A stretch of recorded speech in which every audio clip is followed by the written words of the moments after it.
Le monde d'un musulman dévot est bouleversé lorsqu'il vit une expérience de mort imminente qui va changer sa vie. L'expérience de la mort est un voyage incroyable qui remettra en question tout ce que vous pensiez savoir sur la foi et la vie après la mort. Préparez-vous à être époustouflé accent aigu par les découvertes les plus étonnantes sur les secrets les plus sombres de l'islam et la vérité du christianisme. Je m'appelle Zayn Malik et j'ai été un musulman dévoué pendant les 38 années de ma vie. Je suis né et j'ai grandi dans une petite ville de Turquie où l'appel à la prière résonnait dans les rues 5 fois par jour et où l'odeur des épices du bazar local embaumait l'air. Mon père, un imam respecté de la mosquée locale, m'a enseigné les voies de l'islam dès mon plus jeune âge. J'ai grandi en mémorisant des versets du Coran et en accomplissant des prières quotidiennes. J'étais dévoué au Coran, j'accomplissais les prières quotidiennes et je suivais les piliers de notre foi avec un dévouement inébranlable. En grandissant, ma dévotion à l'islam n'a fait que se renforcer. J'ai épousé une femme aimable et pieuse, Amira, et ensemble nous avons élevé 3 enfants, en leur inculquant les mêmes valeurs et croyances que celles qui nous avaient été transmises. Pour moi, j'étais connu dans notre communauté comme un homme de foi, toujours prêt à donner des conseils ou à prêter main forte à ceux qui en avaient besoin. Ma vie tournait autour de ma foi et de ma famille. Chaque vendredi, je rejoignais mes compatriotes musulmans à la mosquée pour la prière du vendredi, ressentant un sentiment d'unité et d'utilité lorsque nous inclinions la tête. Pendant le Ramadan, je jeûnais de l'aube au coucher du soleil. La faim et la soif me rappelaient ma dévotion et me permettaient de purifier mon âme. Je n'avais jamais remis en question ma foi ou les enseignements de l'islam. Pour moi, c'était la seule véritable voie de salut. Je priais pour ceux qui n'avaient pas trouvé la lumière de la guidance d'Allah. J'étais curieux et un peu sceptique à l'égard des autres religions, en particulier du christianisme. Comment pouvait-il croire en un Dieu qui avait un fils? Cela me semblait illogique et même blasphématoire. Je n'avais aucune idée que mon monde entier était sur le point d'être ébranlé jusqu'au plus profond de lui-même. Tout a commencé par ce qui semblait être un jour ordinaire. C'était un jour ordinaire comme les autres. Je me suis levé avant l'aube, comme d'habitude, pour faire ma prière du matin avec ma famille. Puis je me suis rendu au travail dans la petite épicerie que je possédais au cœur de notre ville. La matinée s'est déroulée sans incident, avec le flot habituel de clients qui allaient et venaient à l'approche de l'heure du déjeuner. J'ai décidé de faire une petite pause et de manger un morceau. J'ai laissé mon fils Aaron s'occuper du magasin et je me suis rendu dans un kebab tout proche. L'arôme savoureux de la viande grillée et du pain chaud m'a mis l'eau à la bouche lorsque je suis entré dans le petit restaurant. Je venais de m'asseoir pour prendre mon repas lorsque j'ai ressenti une étrange sensation dans la poitrine. J'ai d'abord cru qu'il s'agissait d'une simple indigestion, mais le malaise s'est rapidement intensifié. Je pensais qu'il s'agissait d'une simple indigestion, mais la situation s'est rapidement aggravée. J'ai senti une douleur aiguë et écrasante irradier le haut de mon corps, et je me suis retrouvé à halter pour respirer. La pièce s'est mise à tourner et j'ai eu des sueurs froides sur le front. « Tu vas bien, Zanen ?» J'ai entendu la voix inquiète du propriétaire de la boutique, mais elle semblait. C'était une voix lointaine et étouffée, mais j'ai essayé de répondre. Je n'y arrivais pas. La douleur dans ma poitrine était écrasante, et je me suis senti glisser de la chaise sur le carrelage froid. Des voix paniquées m'entouraient, mais elles semblaient venir de loin. Ma vision s'est brouillée et l'obscurité s'est emparée de moi par les bords. À ce moment-là, une pensée terrifiante m'a traversé l'esprit. J'étais en train de faire une crise cardiaque. J'ai eu très peur, car j'ai réalisé que je risquais de mourir. J'ai essayé de réciter la Shahada, la déclaration de foi islamique, mais je n'arrivais pas à formuler les mots. Ma dernière pensée consciente a été une prière à Allah, implorant miséricorde et pardon alors que l'obscurité m'enveloppait. J'ai été complètement enveloppé par une sensation de flottement, comme si mon corps était en apesanteur. La douleur dans ma poitrine s'est atténuée et a été remplacée par un calme étrange. J'ai eu le sentiment étrange de quitter ma forme physique, de m'éloigner de l'agitation qui régnait dans le magasin de kebab. Je me suis retrouvé à regarder. Mon propre corps gisait là, immobile sur le sol. Des gens étaient rassemblés autour, et quelqu'un pratiquait un massage cardiaque tandis qu'une autre personne était au téléphone, appelant sans doute une ambulance. C'était l'expérience la plus étrange et la plus troublante de ma vie. Je regardais ma propre mort se dérouler sous mes yeux. Je voulais juste tendre la main et toucher ma femme, qui était arrivée sur les lieux et était maintenant agenouillée à côté de mon corps inanimé, des larmes coulant sur son visage. Mais ma main l'a traversée comme si je n'étais qu'un fantôme. Je voulais les appeler et leur dire que j'allais bien, mais je n'avais pas de voix. J'ai essayé de tendre la main et de toucher ma femme, qui était arrivée sur les lieux et était maintenant agenouillée à côté de mon corps sans vie, des larmes coulant sur son visage. Mais ma main l'a traversée comme si je n'étais qu'un fantôme, tandis que j'observais la frénésie des secouristes. Alors qu'ils tentaient de me ranimer, j'ai ressenti un merveilleux sentiment de paix m'envahir. La peur et la panique que j'avais ressenties quelques instants auparavant ont disparu, remplacées par une acceptation calme. J'ai compris qu'il devait s'agir du moment de la mort dont j'avais entendu parler dans les enseignements islamiques. C'est le moment où l'âme quitte le corps et commence son voyage vers l'au-delà. Je m'attendais à voir les anges Munir et Nakir qui, selon la croyance islamique, viendraient m'interroger sur ma foi et mes actes. J'attendais le jugement qui déterminerait si j'obtiendrais le paradis ou si je serais condamné à l'enfer, mais rien ne s'est passé comme on me l'avait appris. Au contraire, j'ai senti un léger tiraillement, comme si une force invisible m'éloignait de la scène de ma mort terrestre. J'ai senti un léger tiraillement, comme si une force invisible m'éloignait de la scène de ma mort terrestre. J'ai jeté un dernier coup d'œil à ma famille en deuil et aux gentils étrangers qui essayaient de me sauver la vie. Un mélange d'émotions m'a envahi. La tristesse pour la douleur que je causais à mes proches, la gratitude pour la vie que j'avais vécue et la curiosité. J'étais curieux de savoir ce qui m'attendait dans l'au-delà, alors que je me laissais entraîner loin du magasin de kebab, de ma famille et de tout le monde physique. C'était comme si je flottais loin de tout. J'ai été englouti par une lumière douce et chaude qui semblait émaner de partout et de nulle part à la fois. La lumière est devenue de plus en plus brillante jusqu'à ce que je ne vois plus que cela. À cet instant, j'étais suspendu entre la vie et la mort, entre le monde que je connaissais et l'inconnu qui m'attendait. J'ai réalisé que tout ce que je pensais comprendre de la vie, de la mort et de la foi était sur le point d'être remis en question. Mon voyage dans l'au-delà et l'expérience qui allait ébranler les fondements même de mes croyances et me changer à jamais ne faisait que commencer. La lumière vive qui m'entourait a commencé à s'estomper et je me suis retrouvé dans un vaste espace accent aigu THE accent aigu RE accent aigu, différent de tout ce que j'avais pu voir ou imaginer.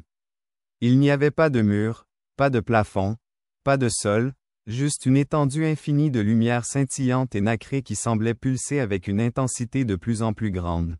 Au début, elle apparaissait comme un point lumineux lointain, mais à mesure qu'elle se rapprochait, elle prenait une forme plus distincte. J'étais stupéfait. La silhouette s'est matérialisée en un être de pure radiance, un ange, ai-je pensé, bien qu'il ne ressemble à aucune des descriptions que j'avais entendues dans les enseignements de l'islam. Je n'avais jamais entendu parler de quelque chose de semblable dans mes études sur l'islam. L'ange, si c'est bien ce qu'il était, n'avait pas d'ailes ni de traits humains. Au contraire, c'était une masse tourbillonnante de lumière et de couleurs, en constante évolution malgré son apparence étrangère.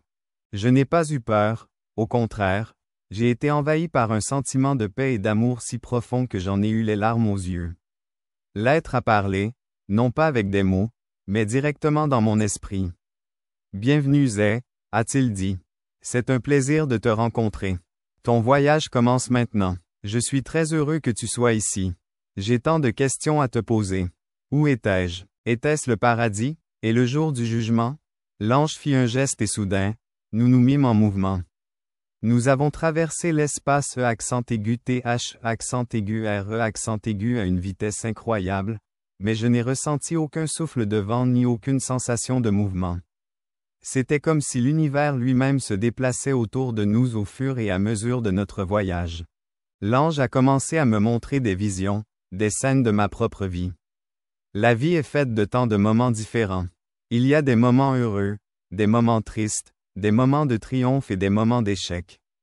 Je me suis vu jeune garçon apprenant à prier aux côtés de mon père. J'ai vu le jour de mon mariage, la naissance de mes enfants et d'innombrables petits actes de bonté et de charité que j'avais accomplis au fil des ans. Mais les visions ont changé. J'ai commencé à voir des événements historiques. J'en reconnaissais certains, d'autres non. J'ai vu l'essor et le déclin des civilisations, la propagation des religions à travers le monde et le cycle sans fin de la guerre et de la paix qui a façonné l'histoire de l'humanité. Ce que vous voyez, explique l'ange, c'est la tapisserie de la foi et des croyances humaines. Observe bien, car il y a beaucoup à apprendre. Mes visions portaient sur le développement de l'islam. J'ai vu le prophète Mahomet recevoir sa première révélation dans la grotte d'Héra. J'ai même été témoin des premiers jours de l'islam, de sa propagation rapide dans la péninsule arabique et de son expansion finale en un vaste empire. Mais au fur et à mesure que je regardais, j'ai commencé à remarquer des choses qui me troublaient.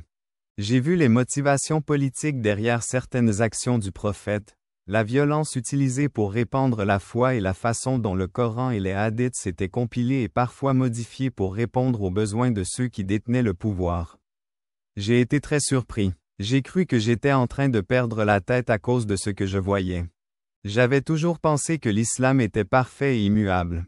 Ce sont des mensonges, dit l'ange, sentant mon désarroi. Nous ne te montrerons pas des mensonges, mais des vérités cachées aux yeux des mortels. Toute foi et tout système de croyances créés par les humains sont sujets aux défauts et aux désirs de leurs créateurs et de leurs adeptes. Les visions se sont poursuivies, me montrant les secrets les plus sombres de l'islam à travers l'histoire. J'ai vu les débats théologiques qui ont conduit à la violence sectaire, l'utilisation de la religion pour justifier la conquête et l'oppression, et la suppression des connaissances scientifiques qui contredisaient la doctrine religieuse. J'ai vu les véritables origines de nombreuses pratiques et croyances islamiques. Certaines d'entre elles étaient antérieures à la religion elle-même et j'ai vu comment la charia avait été créée, non pas comme un mandat divin, mais comme une tentative humaine de créer un système juridique fondé sur des principes religieux. L'ange m'a ensuite montré la vie d'innombrables personnes qui avaient souffert sous des régimes islamiques stricts. Il était si triste de voir les femmes privées de leurs droits fondamentaux, les minorités religieuses persécutées et les libres penseurs réduits au silence. J'ai vu la douleur causée par les interprétations extrémistes de l'islam et les vies détruites par le terrorisme perpétré au nom d'Allah. Chaque révélation m'a fait l'effet d'un coup au cœur. Tout ce que j'avais cru et tout ce sur quoi j'avais fondé ma vie s'écroulait soudain sous mes yeux. Lorsque tout a commencé à s'effondrer, j'ai vraiment voulu détourner le regard et faire comme si de rien n'était. Mais je ne pouvais pas. La vérité était trop dure et trop réelle. Je devais l'affronter. Alors que j'essayais de comprendre toutes ces révélations, l'ange a repris la parole. Ne perds pas espoir, Zayn, a-t-il dit. Les problèmes que tu vois ne sont pas limités à l'islam. Ils font partie de l'humanité. Nous essayons tous de comprendre et de donner un sens au divin, mais nous sommes tous imparfaits. Mais il existe une vérité plus grande, un but plus élevé auquel toutes les âmes sont appelées. Avec ces mots, les visions ont changé une fois de plus. J'ai vu l'histoire du christianisme se dérouler devant moi. J'ai été témoin de la vie de Jésus-Christ, de ses enseignements sur l'amour et le pardon, et de bien d'autres choses encore. J'ai vu le pardon, la crucifixion et la résurrection. J'ai vu l'Église chrétienne primitive, ses luttes et ses persécutions, et sa propagation à travers le monde. Mais tout comme pour l'islam, j'ai aussi vu le côté sombre de l'histoire chrétienne. J'ai vu la corruption au sein de l'Église, la violence des croisades et les horreurs de l'Inquisition. J'ai vu comment la cupidité humaine et la soif de pouvoir avaient transformé le message d'amour du Christ en un outil de contrôle et d'oppression. C'était tellement triste de voir cela. Mais malgré tout cela, j'ai remarqué quelque chose de différent. Malgré les défauts et les échecs de ses adeptes, le message fondamental du christianisme est resté inchangé. C'est un message d'amour de Dieu. Un ange m'a guidé à travers les différentes branches du christianisme, expliquant les différences et les similitudes entre les traditions catholiques, protestantes et orthodoxes. Lorsque nous nous sommes concentrés sur le christianisme orthodoxe, j'ai été frappé par l'importance qu'il accorde à l'expérience mystique, par sa riche tradition d'icônes et de liturgie, et par sa ligne directe de succession apostolique remontant à l'Église primitive.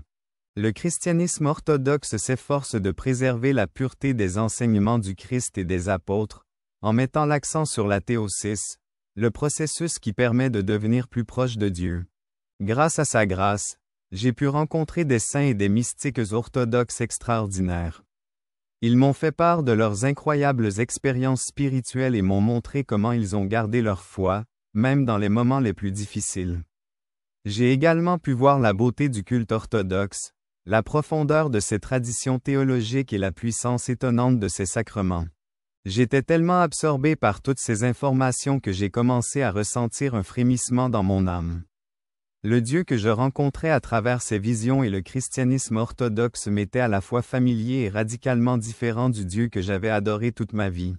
Ce Dieu n'était pas un être lointain et inconnaissable, mais un Père aimant qui voulait avoir une relation personnelle avec ses enfants.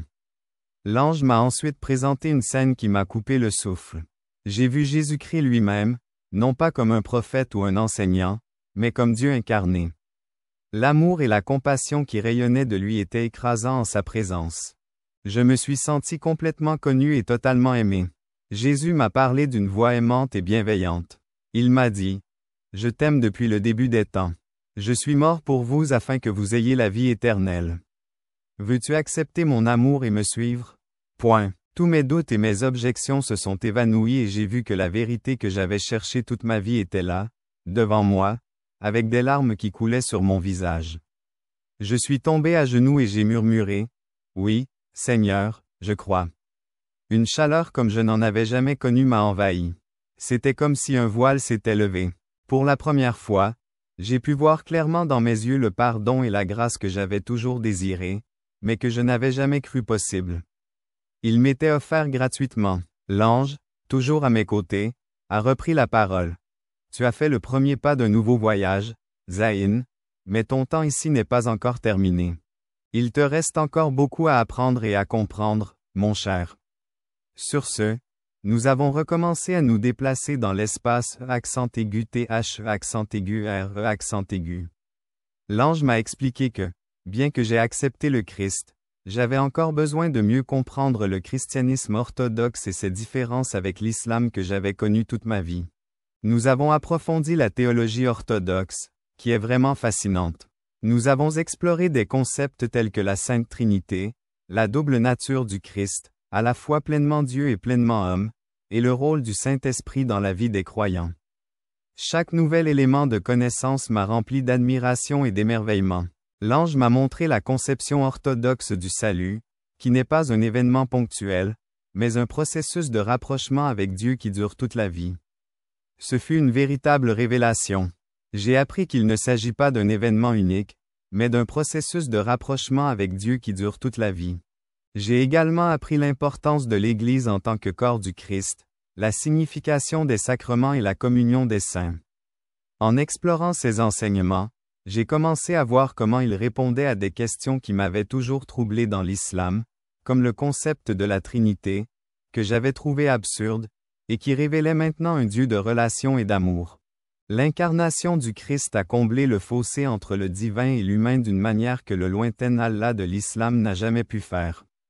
L'ange m'a ensuite guidé à travers les riches pratiques spirituelles du christianisme orthodoxe. J'ai été témoin de la puissance de la prière de Jésus, de la nature transformatrice du jeûne et de la beauté pure du culte liturgique. J'ai vu comment les icônes servaient de fenêtres sur le ciel et comment la vénération des saints reliait les croyants à une grande nuée de témoins. Tout au long de ce voyage, j'ai été frappé par la nature holistique de la spiritualité orthodoxe. Elle n'engage pas seulement l'esprit, mais aussi le cœur, l'âme et le corps.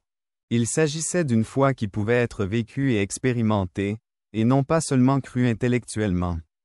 Au fur et à mesure que ma compréhension grandissait, mon amour pour cette nouvelle foi grandissait aussi. Le Dieu que je découvrais à travers le christianisme orthodoxe était infiniment plus profond, plus aimant et plus personnel que tout ce que j'avais connu auparavant. J'avais l'impression d'être enfin chez moi, de rentrer à la maison après une vie d'errance. Mais alors même que j'embrassais ces nouvelles vérités, une tristesse s'insinuait dans mon cœur. Je pensais à ma famille, à ma communauté, à tous ceux que j'aimais et qui étaient encore prisonniers des idées fausses auxquelles je venais à peine d'échapper. Comment pouvais-je les aider à voir ce que je voyais maintenant? L'ange, sentant mon inquiétude, à parler doucement. Ton voyage ne s'arrête pas là, Zayn. Tu reprendras ta vie avec un nouveau but. Partager l'amour et la vérité que tu as découvert. Mais n'oublie pas que la vraie conversion ne se fait pas par l'argumentation ou la force, mais par l'amour et l'action du Saint-Esprit. J'ai acquiescé, comprenant la sagesse de ces paroles. Mon esprit s'emballait déjà en pensant à la manière dont je pourrais vivre ma nouvelle foi. Je me demandais comment je pourrais vivre ma nouvelle foi et témoigner de la vérité que j'avais rencontrée. Notre voyage semblait toucher à sa fin et l'ange avait une dernière leçon à nous donner. Zayn, le chemin que tu as choisi ne sera pas facile. Tu seras confronté à des défis, à des doutes et à des persécutions. Mais souviens-toi de ceci. Le Dieu que tu sers maintenant est. Les paroles de l'ange étaient si réconfortantes. Tu ne seras jamais seul. Tu ne seras jamais abandonné. Et sur ce, l'ange a commencé à disparaître. L'espace accent aigu TH accent aigu RE accent aigu qui m'entourait a commencé à se dissoudre, remplacé par un tunnel de lumière vive. Je me suis senti attiré vers l'arrière, loin de ce royaume de révélation et vers quelque chose d'autre. Mon esprit a été inondé par les souvenirs de mon expérience de mort imminente, des révélations sur l'islam, de la rencontre avec le Christ et des enseignements du christianisme orthodoxe. Je savais que ma vie ne serait plus jamais la même. La lumière est devenue de plus en plus brillante, jusqu'à être presque aveuglante, et soudain, tout est devenu sombre. L'obscurité qui m'enveloppait était différente de celle d'avant. C'était une sensation de lourdeur, d'oppression, et j'ai repris conscience de mon corps. La douleur dans ma poitrine était de retour, mais elle n'était pas aussi intense qu'avant. J'entendais des voix étouffées et le bip régulier des machines. Peu à peu, j'ai ouvert les yeux, et les lumières fluorescentes d'une chambre d'hôpital m'ont fait plisser les yeux alors que ma vision s'éclaircissait. J'ai vu ma charmante épouse, Amira, assise à côté de mon lit. Ses yeux étaient rouges d'avoir pleuré lorsqu'elle a remarqué que j'étais réveillé. Son visage s'est illuminé de joie et de soulagement. « Oh, Dieu merci! Tu es réveillé », s'est-elle exclamée en me serrant la main. Les heures qui ont suivi ont été un tourbillon d'examens médicaux et de visites de ma famille heureuse et soulagée. J'ai appris que j'avais subi une grave crise cardiaque et que j'avais été cliniquement morte pendant plusieurs minutes avant que les incroyables ambulanciers ne parviennent à me réanimer. Les médecins ont qualifié mon rétablissement de miraculeux. Pendant tout ce temps, j'étais sous l'emprise de mon expérience de mort imminente. Les visions que j'avais eues, les vérités que j'avais apprises et, surtout, ma rencontre avec Jésus, Jésus-Christ, tout cela me semblait si réel, plus réel que la chambre d'hôpital qui m'entourait. Je savais que tout avait changé, mais je ne savais pas comment commencer à l'expliquer à ma famille. Lorsque la nuit est tombée et que le flot de visiteurs a ralenti, j'ai enfin eu un moment seul avec Amira. Elle était assise à mon chevet, me tenait la main et me regardait avec un mélange d'amour et d'inquiétude. « Zayn, dit-elle doucement, pendant ton absence, as-tu vu quelque chose? L'ambulancier a dit que ton cœur s'était arrêté pendant plusieurs minutes. J'ai eu tellement peur de te perdre. J'ai pris une profonde inspiration, sachant que ma réponse allait tout changer. Héra, mon amour, commençai-je, toujours horrifié. J'ai vécu quelque chose que j'ai du mal à décrire. C'était beau, terrifiant et plus réel que tout ce que j'ai connu. Au cours de l'heure qui a suivi, j'ai raconté mon voyage à Amira. Je lui ai parlé de l'ange guide et des visions. Je lui ai parlé de l'histoire de l'islam et des sombres vérités que j'avais apprises. J'ai vu son visage changer lorsque j'ai parlé des défauts et des corruptions humaines au sein de notre foi. Mais lorsque j'ai commencé à décrire ma rencontre avec Jésus-Christ et ce que j'avais appris sur le christianisme orthodoxe, son expression est passée de l'incrédulité à l'inquiétude. « Zayn, interrompit-elle, la voix tremblante. Qu'est-ce que tu racontes? Ce n'est pas possible. Ce doit être une sorte de... Ce n'était qu'une hallucination due au manque d'oxygène dans ton cerveau, mon cœur. Tu ne peux pas envisager de quitter l'islam, n'est-ce pas? J'ai tendu la main pour prendre la sienne. Mon cœur s'est brisé pour elle, en voyant la peur et la confusion dans ses yeux. Amir, je sais que c'est difficile à comprendre, mais ce que j'ai vécu n'était pas une hallucination. C'était plus réel que tout ce que j'ai connu. J'ai rencontré Jésus, j'ai senti son amour, et je sais dans mon cœur qu'il est la vérité que j'ai cherchée toute ma vie. Les yeux d'Amir ont commencé à se remplir de larmes. Mais qu'en est-il de notre famille et de notre communauté? Comment peux-tu tourner le dos à tout ce que nous avons construit ensemble? Ces mots m'ont piqué, mais je savais que je devais être honnête. Je ne tournerai pas le dos à notre famille. Mon amour pour toi et nos enfants n'a pas changé. En fait, il s'est renforcé. Mais je ne peux pas nier la vérité qu'on m'a montrée. Je dois suivre ce nouveau chemin, même si c'est difficile. Amir retire sa main et son visage exprime la douleur et la trahison. J'ai besoin d'un peu de temps pour réfléchir, dit-elle, sa voix dépassant à peine un murmure. C'est trop. Sur ce, elle a quitté la chambre, me laissant seul avec mes pensées et le bip régulier du moniteur cardiaque. Les jours suivants à l'hôpital ont été parmi les plus difficiles de ma vie. La nouvelle de ma conversion s'est rapidement répandue dans ma famille et ma communauté. Certains visiteurs sont venus par intérêt, pour m'apporter leur soutien.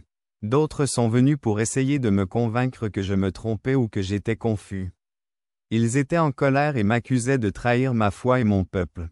Mon père, l'imam, n'est venu me voir qu'une seule fois.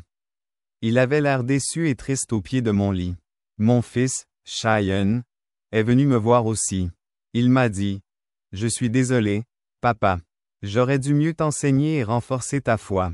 Maintenant, Cheyenne t'a égaré. » J'ai essayé de lui expliquer ce que j'avais vécu, mais il n'a pas voulu m'écouter. Il a quitté la pièce en secouant la tête et en marmonnant des prières pour mon âme, accent aigu garé. Cela me brisait le cœur de voir la douleur que je lui causais. Mais je savais que je ne pouvais pas nier la vérité. J'avais découvert à travers tout cela que je m'accrochais au souvenir de ma rencontre avec le Christ. L'amour que j'avais ressenti en sa présence me donnait la force d'affronter le rejet et la confusion qui m'entourait. J'ai commencé à prier, non pas les prières rituelles que j'avais connues toute ma vie, mais des conversations sincères avec le Dieu que je connaissais désormais personnellement. Alors que ma santé s'améliorait et que le jour de ma sortie approchait, j'ai réalisé que j'avais besoin d'être guidé dans ma nouvelle foi. J'ai demandé à une infirmière s'il y avait un aumônier chrétien à l'hôpital. À ma grande surprise, elle est revenue avec un prêtre orthodoxe nommé Père Nicolaos. Le Père Nicolaos était un homme gentil, avec une longue barbe grise et des yeux doux. Il m'a écouté patiemment raconter mon expérience de mort imminente et ma nouvelle foi dans le Christ. Lorsque j'ai terminé, il m'a souri chaleureusement. « Mon fils, a-t-il dit, la voix pleine de compassion, ce que tu as vécu est une grande bénédiction. Beaucoup passent leur vie à chercher la vérité, et on vous l'a montré, mais ce n'est que le début de votre voyage. Au cours des prochains jours, je serai là pour vous. » Il m'a raconté sa propre expérience de la mort et comment il avait trouvé la foi en Christ. Lorsqu'il a terminé, il m'a souri chaleureusement et m'a dit, « Mon fils, ton expérience est une bénédiction. Beaucoup passent leur vie à chercher la vérité, et vous l'avez trouvée. Ce n'est que le début de votre voyage. » Le Père Nicolaos m'a rendu visite régulièrement, m'a enseigné les bases du christianisme orthodoxe et a répondu à mes nombreuses questions. Il m'a apporté une Bible et m'a montré comment la lire d'un œil nouveau, en voyant le Christ à chaque page. Il m'a également mis en garde contre les défis qui m'attendaient. « Le chemin que tu as choisi ne sera pas facile, » m'a-t-il dit, faisant écho aux paroles de l'ange dans ma vision. Vous serez confrontés à l'opposition, peut-être même à la persécution, mais n'oubliez pas que vous ne marchez pas seul sur ce chemin. Le Christ est avec vous, et l'Église aussi. Le jour de ma sortie, j'ai été confronté à la perspective décourageante de retourner à mon ancienne vie en tant que nouvelle personne. Amir m'avait rendu visite sporadiquement, mais nos conversations étaient tendues. Elle avait vraiment du mal à comprendre ma transformation. Elle était déchirée entre son amour pour moi et sa dévotion à l'islam. Mes enfants étaient tout aussi désorientés. Mon fils aîné, Aaron, me regardait avec un mélange d'inquiétude et de déception. Mes plus jeunes enfants, Lia et Emra, ne comprenaient pas tout à fait ce qui se passait, mais ils sentaient la tension. Dans la famille, avant que je ne quitte l'hôpital, mon père, Nicolaos, m'a donné une petite croix orthodoxe à porter autour du cou. Il m'a dit, que ce soit un rappel de l'amour que le Christ a pour toi. Il l'a placé dans ma main et m'a dit, « Sache que tu es toujours le bienvenu dans notre Église. » Lorsque je suis rentré chez moi, j'ai eu l'impression d'entrer dans un pays étranger. Tout avait l'air, tout semblait différent, mais rien n'était pareil. Les versets du Coran qui avaient autrefois orné nos murs me semblaient désormais vides. Le tapis de prière dans le coin de notre chambre me semblait être une relique d'une autre vie. Les premières semaines ont été une danse délicate pour essayer de vivre ma nouvelle foi sans aliéner complètement ma famille et ma communauté. J'ai cessé de me rendre à la mosquée pour les prières du vendredi. Au lieu de cela, je me faufilais tôt le dimanche matin pour assister à la divine liturgie à l'église du Père Nicolas, à la maison. J'ai commencé à prier ouvertement en tant que chrétienne, ce qui a beaucoup contrarié Amir. J'ai remplacé mes lavages rituels et mes prosternations par le signe de la croix et des prières sincères à Jésus. J'ai commencé à lire la Bible ouvertement. M'émerveillant des paroles du Christ et des apôtres que je n'avais jamais vraiment comprises auparavant. Mon changement de régime alimentaire a été une autre source de tension. Je ne respectais plus les restrictions halal, ce qui provoquait des conflits importants lors des repas en famille. Amir en était très contrarié et refusait de cuisiner du porc ou toute autre viande non halal, si bien que je préparais souvent mes propres repas, ce qui m'isolait encore plus des traditions familiales. La réaction de la communauté au sens large a été encore plus sévère. La nouvelle de ma conversion s'est rapidement répandue et je me suis rapidement retrouvé ostracisé de la communauté musulmane, dont j'avais été un membre respecté. J'ai été triste de constater que mes amis n'appelaient plus pour passer des commandes à mon épicerie. Mon commerce a commencé à décliner car les gens ont commencé à le boycotter. J'ai même reçu des menaces de la part de certains des éléments les plus radicaux de la ville. Malgré ces défis, j'ai ressenti une paix et une joie que je n'avais jamais connues auparavant. Ma relation avec le Christ s'est approfondie chaque jour alors que je me plongeais dans la prière. Les Écritures et les enseignements de l'Église orthodoxe, le Père Nicolas Ross, sont devenus un mentor précieux, me guidant à travers les complexités de ma nouvelle foi et m'aidant à naviguer dans les eaux turbulentes de ma nouvelle vie. Un soir particulièrement difficile, après une vive dispute avec Amira au sujet de ma présence à l'église, je me suis retrouvé assise seule dans notre jardin et j'ai regardé les étoiles, le ciel était rempli d'étoiles, et je me suis souvenu de mon voyage au-delà de ce monde. J'ai fermé les yeux et j'ai prié, déversant mon cœur au Christ. Seigneur Jésus, je sais que c'est la vérité. Je sais que tu es réel, mais c'est si difficile. Ma famille souffre et ma communauté m'a rejeté. S'il te plaît, donne-moi la force de continuer sur ce chemin. Pendant que je priais, j'ai senti une chaleur m'envelopper, comme celle que j'avais ressentie lors de ma mort imminente. La mort, j'ai senti un sentiment de paix m'envahir. J'ai entendu les paroles du Christ dans mon cœur. Dans ce monde, vous aurez des difficultés, mais prenez courage, j'ai vaincu le monde. Je me suis senti renforcé par ce rappel. Je me suis rendu compte que mon voyage était loin d'être terminé. En fait, il ne faisait que commencer. J'avais reçu un grand cadeau, le don de la vérité. Il s'accompagnait d'une grande responsabilité. J'ai alors su que je devais vivre ma nouvelle foi et la partager avec les autres. Ma mission n'était pas seulement de vivre ma nouvelle foi, mais de la partager avec d'autres qui étaient encore prisonniers des idées fausses que j'avais eues. Je me suis levé, prête à affronter tous les défis qui m'attendaient. J'ai touché la petite croix qui pendait à mon cou.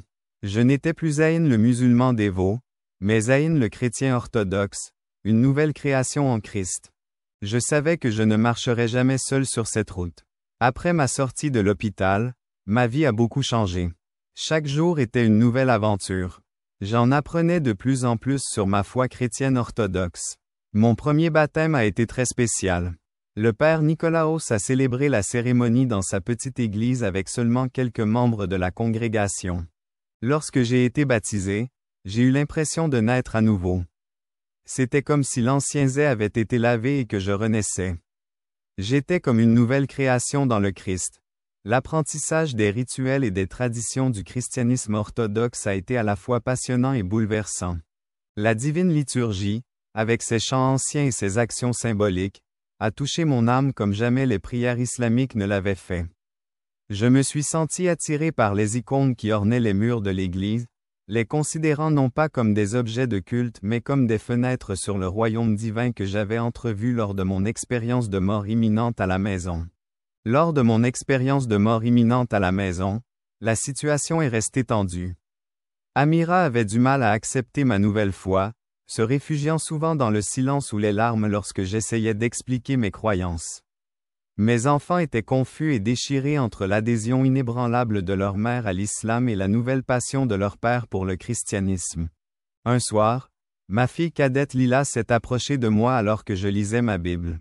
« Baba », me dit-elle avec hésitation, « tu vas au paradis maintenant que tu es chrétien? » Quelle bonne question. À propos de nous, allons-nous dans un autre paradis parce que nous sommes encore musulmans?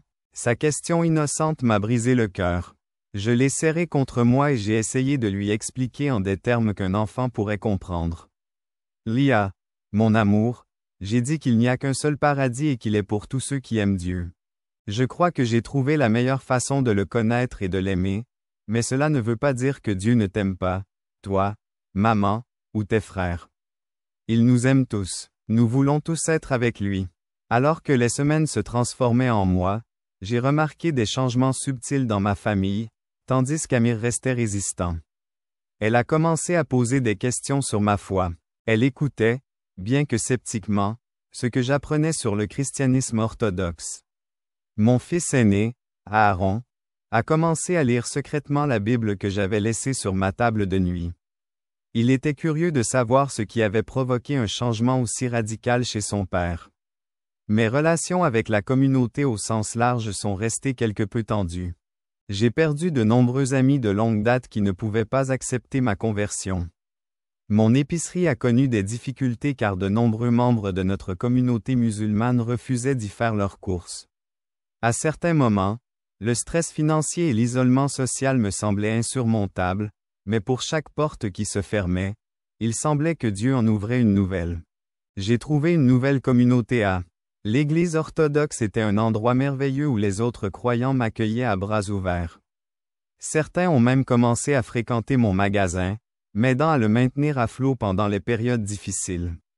Un jour, un jeune homme nommé Mempt est entré dans mon magasin. Il avait l'air un peu nerveux et ne cessait de jeter des coups d'œil par-dessus son épaule, comme s'il avait peur d'être suivi.